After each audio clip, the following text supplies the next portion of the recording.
ஓம் முருகா போற்றி, கந்தா போற்றி, கடம்பா போற்றி, கதிர்வேலா போற்றி, அறுபடை வீடு கொண்ட முருகப்பெருமானே போற்றி போற்றி. என் செல்ல குழந்தையே, உன்னிடத்தில் ஒரு ரகசியம் பேச வேண்டும். தனியாக கேள், யாரிடமும் சொல்லாதே. உன் வாழ்க்கையில் ஒரு அதிசயம் நடக்கப் போகிறது.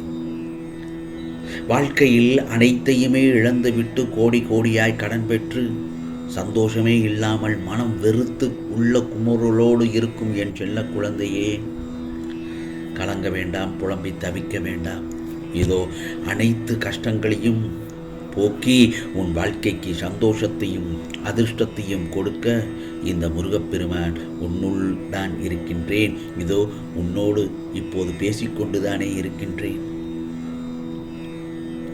அதிர்ஷ்டத்தோடு காத்து கொண்டிருக்கிறேன் உனக்காக.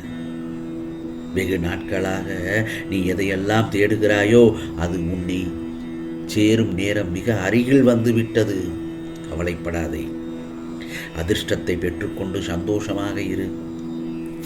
இதோ உன்னுடைய கஷ்டங்கள் அனைத்தையும் போக்கி உனக்காக அந்த நல்ல சந்தோஷத்தை அள்ளி அள்ளி கொடுக்க இந்த முருகப்பெருமா உன் வீடு தேடி வந்துள்ளேன். பொறுமையோடும் நம்பிக்கையோடும் நமக்குள் இருக்கும் என்னை மனதார நினைத்து காத்து கொண்டிருக்கிறாய். நிச்சயம் உனக்கானவற்றை எல்லாம் நிச்சயமாக வந்து சேர்ப்பேன். இது முருகப்பெருமானின் அருள் வாக்கு, சத்திய வாக்கு. எல்லாம் நல்லபடி நடந்தே தீரும் என நம்பிக்கையோடு இரு. இந்த உலகமே உனக்குத்தான். வா, ஒருகை பார்த்து விடலாம். உள்ளத்தாலும் உடலாலும் கடினமாக உழைத்து கொண்டே இரு. உனக்கு மிகப்பெரிய அதிர்ஷ்டங்கள் காத்து கொண்டிருக்கிறது. இந்த பிரபஞ்சத்தில் நான் இல்லாத இடம் எங்குமே இல்லைதானே. எப்படியாவது உனக்காக நான் தோன்றுவேன். உனக்கு பிடித்த நபராக வந்து உனக்கு நல்லது சொல்வேன். இனி உன் வாழ்க்கை சந்தோஷமயமாகும். நீ நினைத்த ஒன்று உன்னை தேடி வந்து கொண்டிருக்கிறது. மனதை வளமுடன் வைத்துக்கொள். எதுவாக இருந்தாலும் முழுவதுமாக ஏற்றுக்கொள். எதற்காக எல்லாம் நீ காத்து கொண்டிருந்தாயோ அது உன் வாயிற்கதவை தட்டி வரப்போகிறது. நிச்சயமாக பல அற்புதங்கள், இரட்டிப்பு சந்தோஷங்கள் உனக்கு நடக்க இருக்கிறது என் செல்லமே. உன்னை விட்டு சென்ற உறவுகள் மீண்டும் உன் அன்பை புரிந்து கொண்டு உன்னை தேடி வரப்போகிறார்கள். உன் வாழ்க்கையே ஒரு போராட்ட களம்தான். அந்த போராட்ட களத்திலிருந்து மீண்டு வந்திருக்கின்றாய். ஏனென்றால் நீ பட்ட வேதனைகளிலிருந்து விடுபட்டு விட்டாய். இப்பொழுது உனது கர்ம பலன்களை முழுவதுமாக இந்த முருகப்பெருமான் நான் ஏற்றுக்கொண்டேன். இனி உன் வாழ்வில் உயரப்போகிறாய். அனைத்திலும் வெற்றி பெறப் போகிறாய். நான் உன்னை வழி நடத்தி செல்வேன். நான் உனக்கு வழிகாட்டுவேன். நான் இருக்கிறேன் உனக்கு. யாம் இருக்க பயமே. நம்பிக்கையோடு காத்திருந்து நிச்சயம் உயர்ந்த நிலைக்கு செல்லப் போகிறாய். ஆனால் சற்று பொறுமையாக இருக்க வேண்டும். உனக்காக நீ செல்லும் இடமெல்லாம் நீ எதற்காக காத்திருந்தாயோ அது அனைத்தும் நிச்சயமாக நடைபெறும் விதத்தில் எல்லாமே நல்லபடியாக அமைத்துக் கொடுப்பேன். இதை நீ நன்கு முதலில் அறிந்து புரிந்து கொள். உனக்கே தெரியாத ஒருவர் மனதில் வேதனையும் கண்களில் கண்ணீருடன் எனக்கு ஒரு நல்ல வழி பிறக்காதா என்று எதிர்பார்த்து காத்து கொண்டிருப்பார்கள். அவர்களுக்கு ஏதாவது ஒரு வகையில் உன்னால் முடிந்த வரையில் உதவிகளை செய். முடிந்த வகையில் உதவி செய். கட்டாயம் செய் என்று சொல்லவில்லை. உன்னால் இயன்ற உதவியை செய். 1000 அறிவுரைகளை அள்ளி வீசுவதை விட ஒரு நல்ல செயலில் ஈடுபடுவது நல்லது தானே என் செல்லமே. அப்படி நீ நல்லதை செய்தால் உனக்கு நன்மைகள் பல உன்னை தேடி வரும்.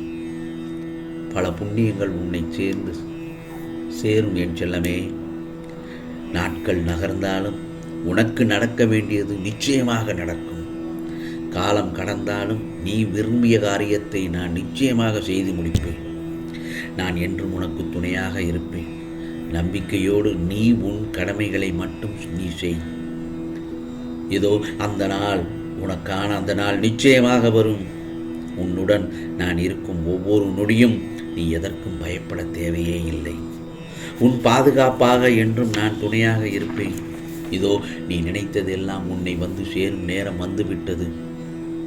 நிச்சயமாக கூடிய விரைவில் எல்லாம் உன் கைகளில் வந்து பொக்கிஷமாக கிடைக்கப் போகிறது. இனி நீ நினைத்த வாழ்க்கை உனக்கு கிடைக்கும். ஏனென்றால் என் வாக்கு என்றுமே பொய்யாகாது அல்லவா? உன்னை சுற்றி உள்ள உறவுகள் எல்லோரும் உன்னை பாராட்டுவார்கள். உன்னுடைய பிள்ளைகள் உனக்கு பெருமை சேர்ப்பார்கள். உன் குடும்பத்தில் மகிழ்ச்சி தலை தோங்கும் என் செல்லமே. அதுவரை ஆனாலும் நீ எப்பொழுதும் பொறுமையாக இருக்க வேண்டும், கோபத்தை தவிர்க்க வேண்டும்.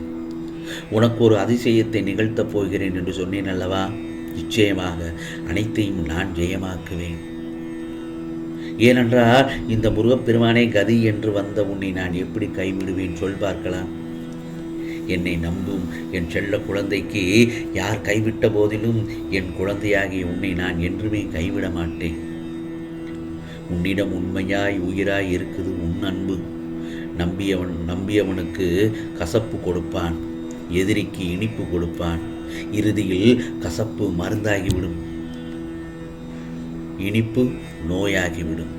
ஆகவே நீ ஒன்றை எதிர்பார்த்து நிற்கும் போது நீ ஒன்றை எதிர்பார்க்காமல் கொடுப்பதுதான் வாழ்க்கை.